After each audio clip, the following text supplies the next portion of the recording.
Dhirendra Kumar joining us. He heads up value research. They analyze the stock markets, particularly mutual funds. Dhirendra, welcome. Good morning. And, you know, in the markets, we've seen significant correction over the past few weeks. Is that something that you're likely to see continue in the weeks to come, given all the uncertainty that's playing itself out globally? What do you think Finance Minister Sitharaman can do in this budget to bring some cheer to retail and institutional investors? Yeah, a lot can be done, but market, predicting market on a day-to-day basis, and market is extremely, fickle in terms of something good happens, market reacts disproportionately, market tries to discount the future way too early and way, too hurriedly. So I would not like to decode I would not like to predict the market, but I'm hopeful that, if we are able to get a premise of growth and one thing which has been happening in a very systematic way over past couple of years, the new tax regime that rolled out a couple of years back, and we are talking of direct tax code, where all the the long-term savings, for the first time, this economic survey yesterday mentioned about mutual fund, the SIP, the sustained growth, their ability to counterbalance the FII outflow. And that has become a very significant part of the market stability.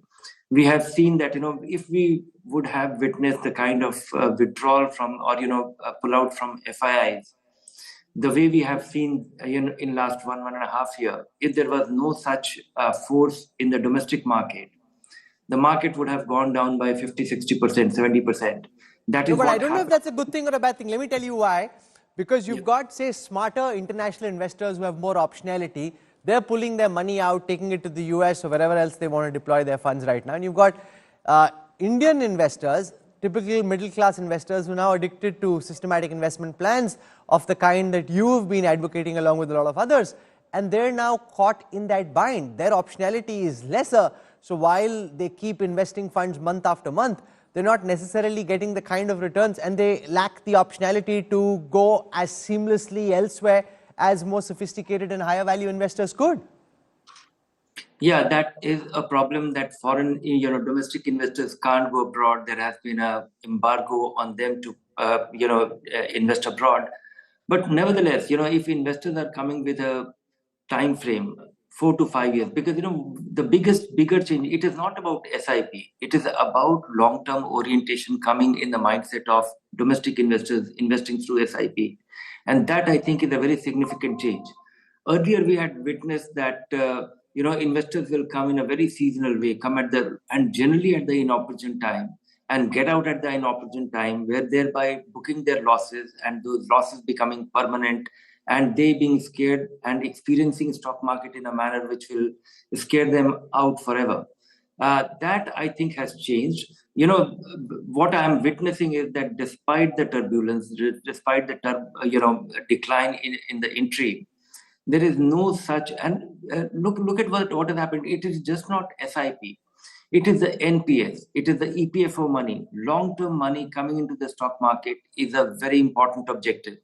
And so far, India as a country has somehow accidentally we got configured that most long-term savings got parked into public provident fund, got parked into EPF, and they were dominantly fixed income.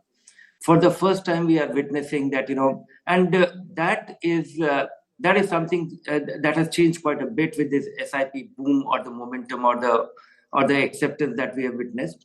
And of course, if stock markets don't work if we are faced with a situation like 1992 to 2002, when 10 years the market did not go anywhere from the peak of the Great Indian Scam to 2002, till about the technology decline, investors will be extremely disappointed and they might not bite into it. But I hope that it is unlikely to be that. Averaging the market itself reduces risk substantially. A diversified vehicle turns out to be a better way. I'm not saying that it is going to be hunky-dory all the time. But let's be very clear. They're not looking just to minimize their downside risks. They're looking for growth. And the question is, can the markets provide the growth over the next 12 to 24 months, which the investors are looking for. And that's what they're banking on, which is why they come month after month and stay invested despite the actions of foreign portfolio investors, which don't at this moment seem to be swaying domestic investors.